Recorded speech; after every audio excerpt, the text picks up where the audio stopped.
Hey anak pintar, bagaimana kabarnya hari ini? Mudah-mudahan sehat selalu. Assalamualaikum warahmatullahi wabarakatuh. Selamat pagi, salam sejahtera untuk kalian semua.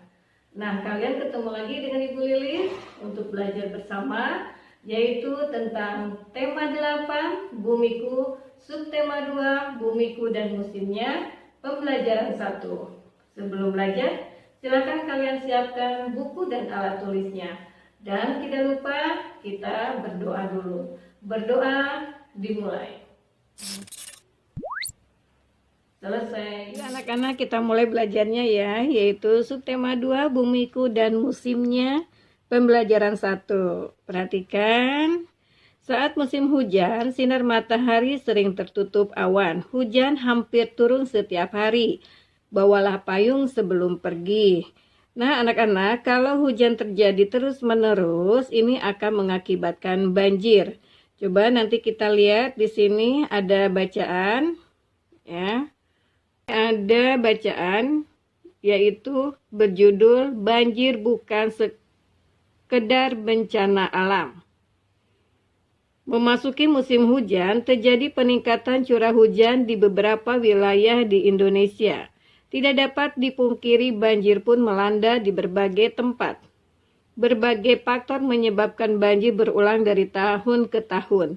Rendahnya kesadaran masyarakat untuk menjaga lingkungan, penebangan liar, pembangunan pemukiman tanpa mengindahkan topografi wilayah merupakan penyebab bencana tersebut.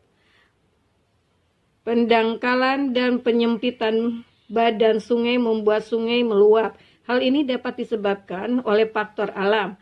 Namun ada pula ulah manusia yang mempercepat terjadinya hal ini. Menjamurnya rumah di bantaran sungai, misalnya permasalahan ini sering terjadi di kota penduduk padat. Di sisi lain, penertiban pemukiman liar di bantaran sungai juga menjadi kesulitan pemerintah daerah sepanjang waktu. Dari tahun ke tahun, warga yang tinggal di bantaran Sungai Ciliwung, Jakarta harus selalu siaga ketika curah hujan mulai meninggi. Luapan sungai dapat terjadi sehingga ketinggiannya 1-2 meter di dalam rumah.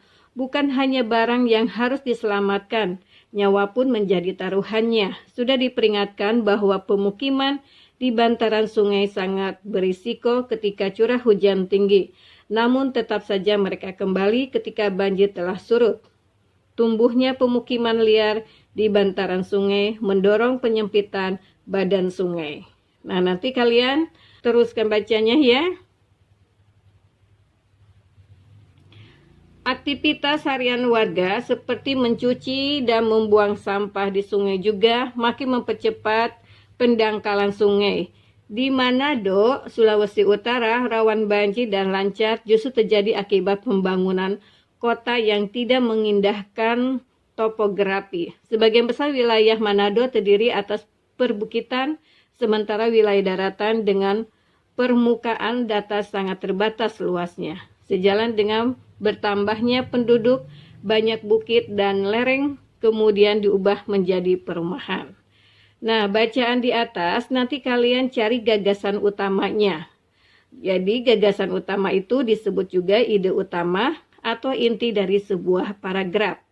Gagasan utama dalam paragraf ini dapat ditemukan di awal, di tengah, atau di akhir paragraf. Ya.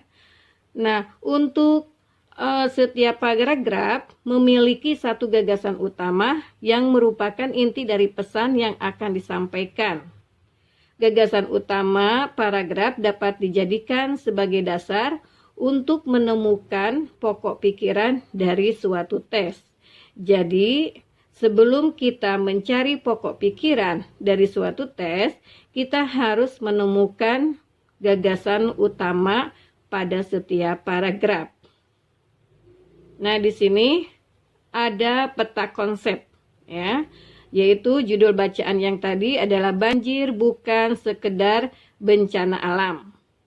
Nanti di sini kamu akan mencari pada paragraf pertama, yaitu gagasan utamanya apa, kemudian informasi pentingnya apa. Kita coba ya. Untuk paragraf pertama, gagasan utamanya kira-kiranya apa? Ya, penyebab banjir. Kemudian informasi pentingnya apa? Musim hujan, curah hujan meningkat. Dan nanti kalian isi lagi ya. Kemudian kita lihat pada paragraf kedua. Apa gagasan utamanya? Kira-kira pada gagasan utama pada paragraf 2 adalah permukiman di bantaran Sungai Ciliwung. Kemudian apa informasi pentingnya? Ya, kira-kira apa informasi pentingnya? Yaitu resiko permukiman di bantaran sungai. Dan yang lainnya kalian cari lagi di paragraf 2. Kemudian paragraf 3. Gagasan utamanya adalah ya, banjir dan longsor akibat pembangunan tidak mengindahkan topografi ya. Kemudian informasi pentingnya di Manado banjir dan longsor akibat pembangunan kota. Nanti kalian cari lagi informasi pentingnya pada paragraf 3. Kemudian paragraf keempat. Gagasan utamanya apa? Nanti kalian cari paragraf keempatnya. Gagasan utamanya, kemudian informasi pentingnya kamu cari di paragraf keempat. Setelah kamu isi semuanya, silakan nanti kalian sampaikan kepada Bapak dan Ibu guru kalian. Nah, setelah mengetahui gagasan utamanya dari setiap paragraf, baru kalian membuat ringkasan dari bacaan tersebut, ya. Yaitu dari bacaan banjir bukan sekedar bencana alam. Kira-kira gagasannya bagaimana ya? Silakan kamu tulis di sini dan nanti kamu sampaikan kepada ibu dan bapak guru kalian ya. Kemudian berikutnya ya di sini ada informasi ya tentang artikel ya. Ini nanti kalian baca. Ini ada artikel dari koran Kompas ya. Kalian baca apa isi dari artikel tersebut ya. Setelah itu nanti kalian cari kata kuncinya dan informasi pentingnya ya dari artikel tersebut ya. Misalnya contohnya kata kuncinya banjir ya. Informasi pentingnya misalnya lumpuhnya aktivitas belajar mengajar, atau misalnya banjir disebabkan oleh hujan deras selama 2 hari berturut-turut. Nanti kamu cari kembali dari bacaan tersebut kata kunci dan informasi pentingnya. Kemudian nanti kalian serahkan kepada Bapak dan Ibu guru kalian. Nah, di sini ada yuk kita berlatih ya. Pernahkah kamu bertanya mengapa di negara kita hanya ada musim hujan dan kemarau? Mengapa tidak seperti negara-negara di belahan bumi utara atau selatan yang memiliki 4 musim? Untuk memahami ini. Nah, ini sudah dipelajari sebelumnya ya, bahwa di negara kita yaitu di negara Indonesia, kita ada 2 musim, yaitu musim hujan dan musim kemarau. Karena kita karena kita beriklim tropis ya. Sedangkan di negara lain yang mempunyai 4 musim, negara itu adalah beriklim subtropis ya. Nanti kalian bisa pelajari lagi ya. Bisa kalian baca-baca buku yang lainnya yang ada di perpustakaan ya. Atau mengulang kembali pelajaran yang sudah.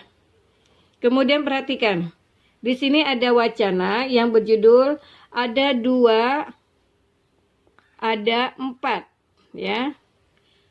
Di sini bacaannya silakan nanti kalian baca ya. Kemudian nanti kamu cari gagasan utama dari bacaan di atas.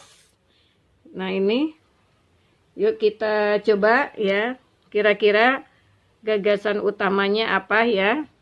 Pada gagasan utama Yang ada pada paragraf ke-1 adalah penyebab 4 musim di negara subtropis ya. Kemudian gagasan utama yang aku dapatkan setelah membaca bacaan di dalam hati adalah ini. Kira-kira apa? Ya, nanti kamu bisa cari ya gagasan utamanya apa ya. Dari paragraf ke-1, kemudian kedua dan ketiga ya.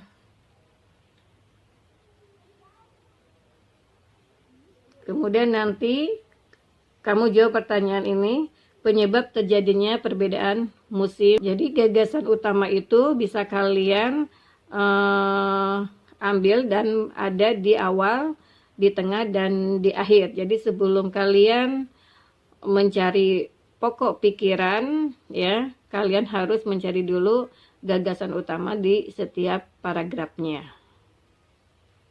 Anak-anak, untuk belajar hari ini Ibu cukupkan sampai di sini. Mudah-mudahan apa yang Ibu jelaskan kalian paham dan bermanfaat untuk kalian. Kita jumpa lagi dengan pelajaran yang lain. Tetap semangat, tetap belajar. Assalamualaikum warahmatullahi wabarakatuh.